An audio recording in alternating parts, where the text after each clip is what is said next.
Hi there. Welcome to the talks with Samuela Davidova. That's me. I dedicate this weekly videos to the various topics related to the individual freedom. So make sure you follow me, and every Monday at 5 p.m. I think Central European time or Georgian time, whatever. So you will get a new video from me. Plus, I also publish here some videos from my speeches. Today I greet you from France, from Paris, and I wanted to talk about the topic or the idea that I called home is you. It's a lot about homesickness, and I realized this, or I have been reflecting a lot on this topic when I was traveling myself. I just packed I bought a one-way ticket and I packed to Asia, and I came back home after a few months, and I would say I'm very maybe independent, like self-dependent, and I'm learning to be more interdependent, which means that I'm able to act on my own.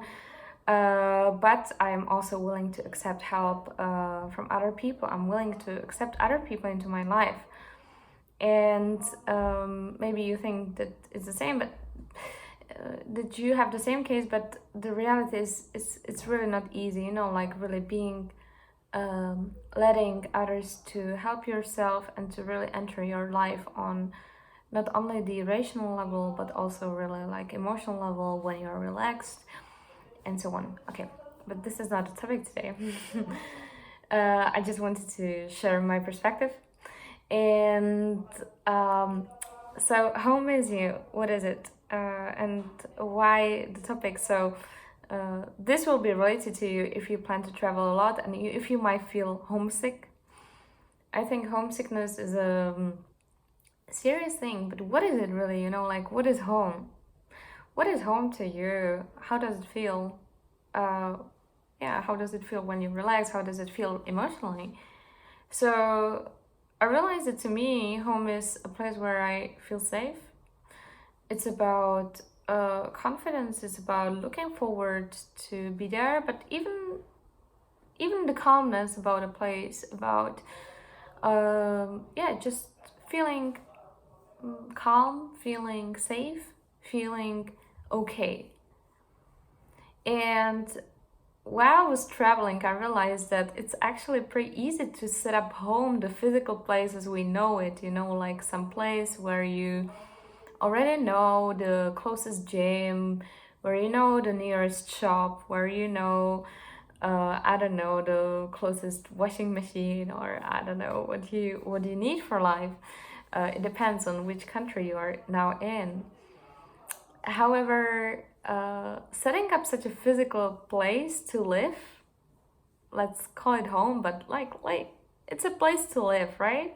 So it takes just a few days to me over time. In the past, it used to be some 2-3 weeks to get familiar with the place. And the longer you are there, the more you are able to create some social relations as well, some social network, having some friends there, having people to go out with, to train with, and so on. But it's not related to your home. It's not related to some one place. It's related to your capability of create social relations. And I know it might hurt, but yeah, this is true. So if you might feel uncomfortable somewhere, it's not really about the place. I mean, it can be, from some perspective. So one of the ideas, and I've been talking about this more last time, it's really to feel integrated into the society, but then this is related on the country or place where you are in. But what is really the home place, so you need to set up yourself a place to live, but is this your home? It's up to you in reality. And the more I've been traveling, the more I've been moving from one place to another, speaking languages I don't know, and I had to learn on the way and so on. So I realized that the home is me. It's my place. It's the most important is to feel actually in accordance, in calmness, in confidence with myself. in oneness, in a way that like really aiming to make myself whole, to make myself fulfilled, but not on sort of like, I don't know, having everything or whatever way, but rather not needing or not expecting not being dependent on the external source of something. So for example, like external confirmation of myself, of my actions, that I'm okay. The more I feel I can give this to myself, the more I can be confident about, of course I'm okay, despite maybe my surroundings, the average society I'm surrounded by feels different about it. So then the more likely I'm not altering myself, and I feel okay with myself, and this is very important. Yeah. Or I don't know, it's really from everything. To me, it's a bit obvious to me now, but I realize that retrospectively it wasn't obvious at all. And I don't feel homesick sort of in a way that, yeah, I realize that I can give myself everything everywhere, which of course also increased trust into myself and more my confidence to feel good, and realizing that I don't have to worry about future. I don't have to worry of what will happen, of what can happen, and so on, because I have the confidence that I can resolve every situation, right? So this is very calming for you, and this is like something you want to aim for. Would help me, of course, start some practical stuff, like I know how to cook, I know how to travel, I know I have several cards and so on. I diversified my bank accounts. I talked about this in one of the previous episodes, so you can check it out among my other videos. And having this confidence is sort of like belief into yourself, so that you'll figure things out. It also helps to stop controlling yourself constantly, like whether you do something right or wrong, because you know that you just trust yourself, so you don't have to control yourself, you don't have to criticize yourself that much anymore. Yeah, so this is totally healthy and a very good way. But I don't want all this to sound actually pretty lonely and cold, in a way like, okay, home is you, you don't need anything and anyone from the outside. You will need at some point, or want, maybe not really need, like being needed for it, but you will want it, like a warmth, a hug, I don't know, to play with a cat, whatever. It's totally fine. You need some oxytocin and some other stuff, and it's totally good. So there's nothing bad about it, and it doesn't mean that you're needy or that you're requiring, something simply. So this is another sort of like balance, and is this like interconnected or interdependency, sort of like, so that, yeah, I can give myself, I don't want to say everything, but yeah, like from what I like need for myself to feel good, to feel like safe and home and whatever, I can give this myself. Yeah.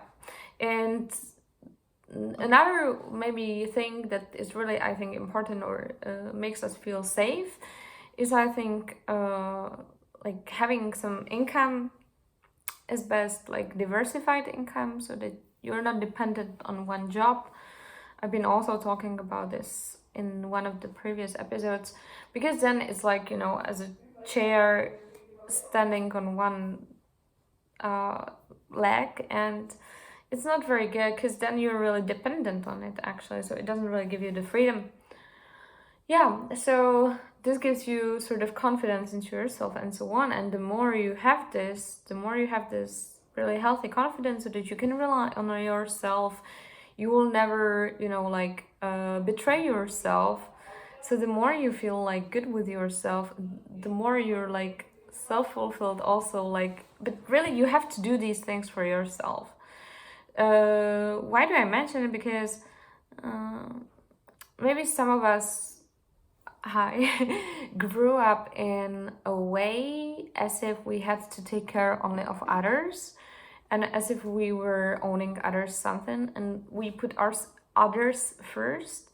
but in the long run we were not happy, and we were like actually like slaves, sort of working on others or saving them, and it's not the right way to do. Always, I know that there's a lot of this altruistic mindset or propaganda rather, but it's not healthy from the mental perspective, because no one is satisfied in the long run.